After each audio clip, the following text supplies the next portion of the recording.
Hello? It's me. Yeah, it's me. Did you see the paper? Is it? Yeah, I can't believe it.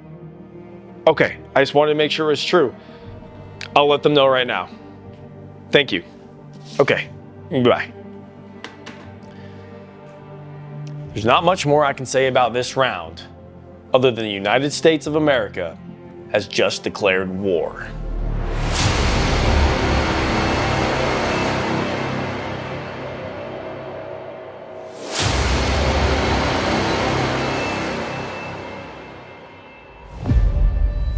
Good evening, I'm Zachary Fielding, and this is Theater Commanders. Last round, we saw Germany finish operations in the West with Phase 2 of Operation Western Wall a total success. General Jeff Scamardella personally led operations in the Mediterranean and reinforced Gibraltar. The Italians were left overextended and overexposed by a lack of German support in North Africa, which led to the loss of the Italian 10th Legion in Sudan and Alexandria. In the east, Field Marshal Dave Scamardella attempted to set a trap for the Soviets in western Ukraine, with the 41st Army conducting small counteroffensives along the front and are now spread across their Bryansk-Kiev defensive line. In the Pacific, we saw Japan freak the Allies out with their massive fleet off the coast of Sydney. However, the German intel leak by 6th Army Command did notify the Allies of Japanese true intentions. Now, we have made it to round 3.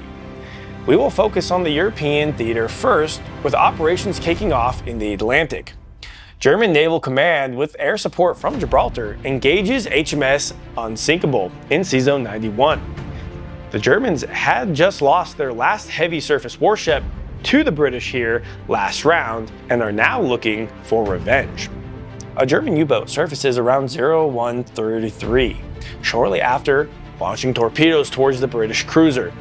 The experienced crew aboard Unsinkable do spot the incoming threat and are able to evade with ease, returning a hailstorm of fire towards the Germans, with 8-inch shells landing all around the sub and causing extreme damage to the vessel. Soon, German air arrives and begins their attack runs towards the cruiser. The British are soon overrun by the intense fire and relentless attacks from all angles.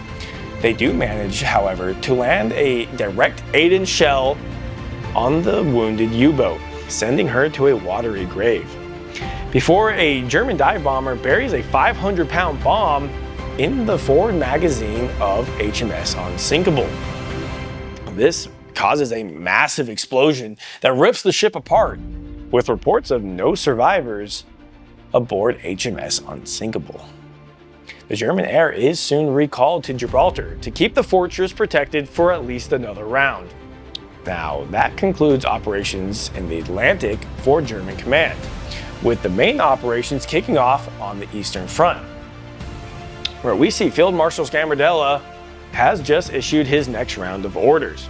His plan here is to begin shoring up his flanks so he doesn't leave the 4th and 6th Armies overexposed, while also moving to shatter the 41st defensive positions in the area. Small attacks take place in the Baltic states and Bessarabia. For these operations, General Scamardella's 4th Army Mechanized Command is given the task of securing these regions with heavy German air support. Jeff leads his squadrons from southern Italy to personally participate in the battle for Bessarabia. Things do go relatively smoothly, with the Baltic states and Bessarabia falling rather quickly and with little resistance.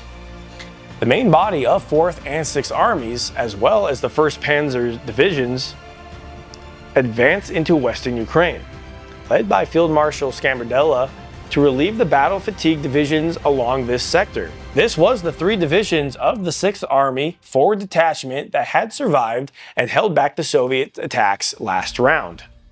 In the rear, in eastern Poland, Führer Dennis Smith now arrives with the 2nd Panzers, as well as 5 new divisions for the 1st Panzers.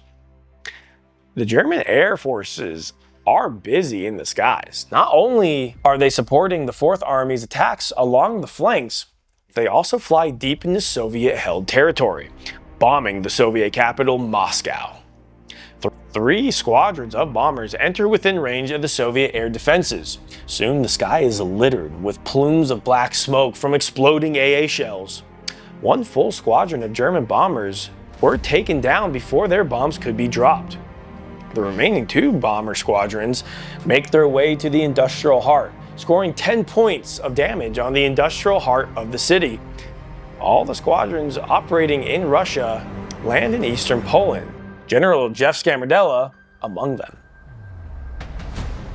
The Soviets now begin to see the dangerous situation unfolding before them, with large forces of the 41st now unable to retreat to safe and strong defensive positions, effectively shattering the defensive lines in the south of Russia. Repairs to the factories that were damaged during the German air raids are also in full swing to hopefully get more units ready for the possible German strike towards the capital. General Nicholl, currently in Kiev with the overextended portion of the 41st Army, gets in contact with Josh Fitch and informs him of the unfolding disaster along his sector. General Fitch does place the 62nd under temporary command of General Nicholl to hopefully better coordinate a solution to the deteriorating situation at hand. Erich Nicholl orders the 62nd to abandon Leningrad and make for Belarus, where some of the 41st scattered forces will be able to link up with them to form a strong, however temporary, defensive line against the German 1st and 2nd Panzer Divisions in eastern Poland. He also orders the small operation to take place in the Baltic states to recapture the region and slow the fall of Leningrad by cutting the southern route for the German panzers to reach the city and keep the bonus out of the hands of the Germans for at least another round. Now, in the far north of the city Leningrad, the 17th Army does have a division along the border of the city. But for this to work, Germany would have to commit large amounts of air to take the city and take no casualties along the way, which is what the Soviets are kind of hoping for, to hopefully draw air power away from other targets that could be a greater threat to national interests. The 41st is now scattered around Rostov, Bryansk, Smolensk, Moscow, as well as the small detachments that have linked up with the 62nd in Belarus. The 14th Army in the Far East yet again continues their march west. And the British have been busy while all this is going on in Russia. After the victorious operations 476 and Desert Devil brought the destruction of the Italian 10th Legion in and around the surrounding areas of Egypt, they now move to deliver the final blow. General Leavings and General Brincat continue their joint operations to finish off the last of the Italians in Africa. The 69th conducts amphibious landings in Algeria. This is where the last of the Italian tanks and artillery in Africa are holding out. And the British only suffer minor casualties when landing ashore during the assault, yet managed to secure the country and neutralize the last of the Axis heavy equipment on the continent. A big win for the 69th for sure. In Southeast Africa, General Brincat's 8th Army engages the last of the Italian 10th by catching them by total surprise.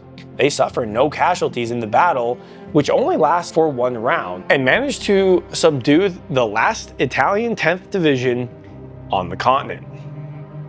Africa has officially been cleared of all Axis forces. But there is no time to celebrate, as we are now looking to the Middle East as Operation ME continues.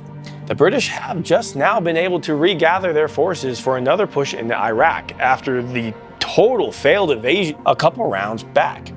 For this task, the 8th Army lands on the southern shores, supported by tanks, with a massive naval bombardment by King George V, and 4 squadrons of aircraft, including Shannon Brincat. This force, of course, overwhelms the remaining Iraqi forces, and the country soon comes under the Crown's control. Now, after the slew of British victories, Parliament orders the preparations for the intervention in Russia. General Brincat and General Leavings both make their way to Tehran for the Tehran Conference.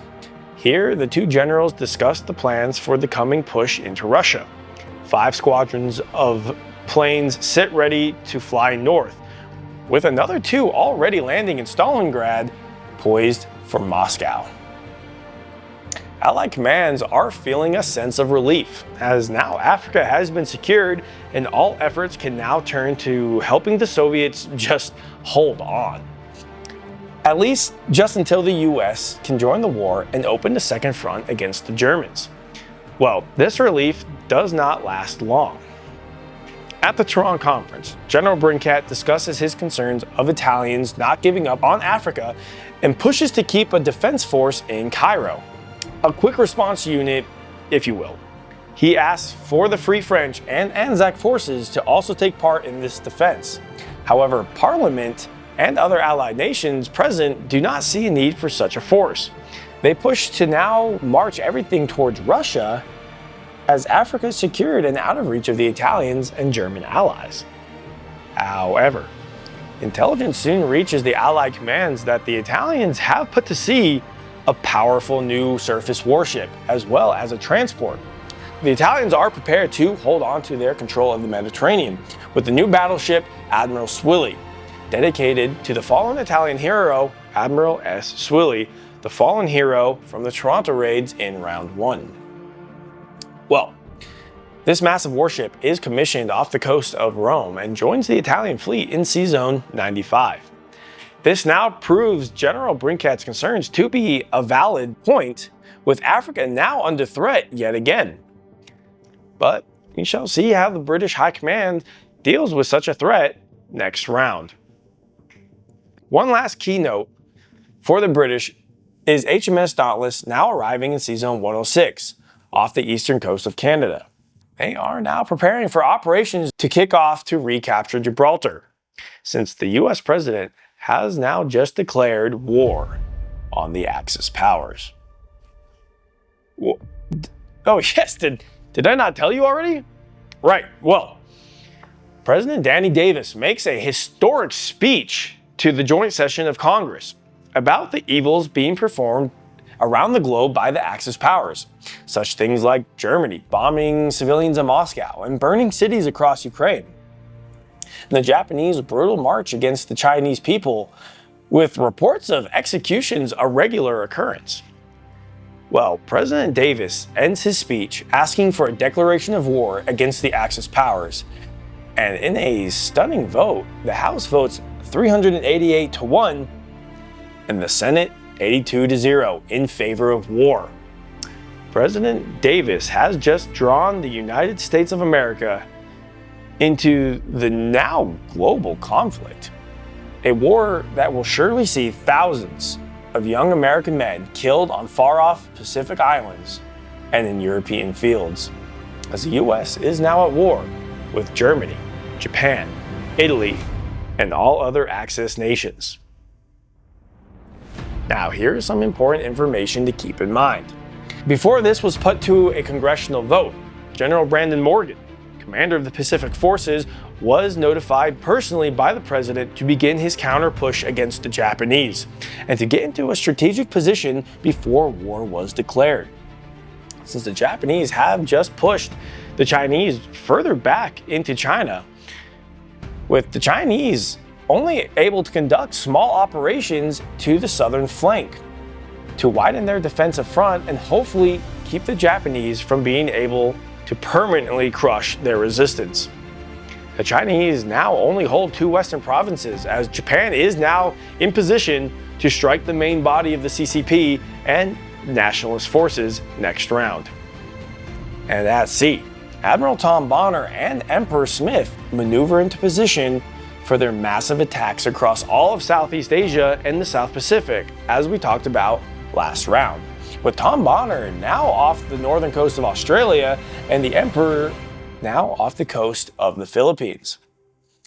Well, General Morgan has set out from Pearl Harbor with his main battle fleet and is now just east of mainland Japan in Sea Zone 16 as the vote of war is being finalized. So at the end of the US-China turn, The Imperial Combined Fleet is well out of position to respond to the main US battle fleet as a declaration of war is broadcast to the world. Now, this declaration of war does send panic throughout Japanese command, as much of the home defense has been deployed to operations in China, leaving the home islands thinly defended at best. So much of the funds for next round will have to go to home defense, which will leave the Korean factory districts extremely vulnerable. This also has the effect of pinning what troops they have in the region to Korea, yet again delaying operations set to take place against the Soviets in the Far East. And as if things could not get worse for the Japanese, the British and ANZAC also declare war on the Empire, with General Leaving 69th pushing into the rear of Japan in South China, recapturing Yunnan and conquering Siam. The ANZAC Navy sends a destroyer to Sea Zone 42 off the island of Java to stop Tom Bonner's fleet from making it to Sumatra, at least in one foul swoop. The Allies have suspected the Japanese would attempt this grand operation in the South Pacific. Australia is well prepared for war with the Empire, as they have captured Dutch New Guinea, bringing their economy to a raging $28 a turn, nearly triple their pre-war figures. Japan has found themselves in a pretty tough situation, as now ANZAC has reinforced Sydney. They can no longer double back for a knockout blow, and we will have to see how this all unfolds for the Japanese in the coming rounds. And with that, this round comes to an end, with plans in works along the entire Eastern Front, and the United States officially joining the war on the side of the Allies. Africa now clear of all Axis forces, but Italy not quite giving up on their dreams of an African empire. Grand operations are now underway across the Pacific, with the British now also joining the war against the Japanese. Things are heating up, and heating up fast. So make sure to subscribe to the channel so you don't miss any of these breaking news updates. And leave a like and comment to help our channel grow. We look forward to seeing you in future rounds, and to see what the leaders and commanders of these warring nations do next. Thank you for watching, and we will see you next round.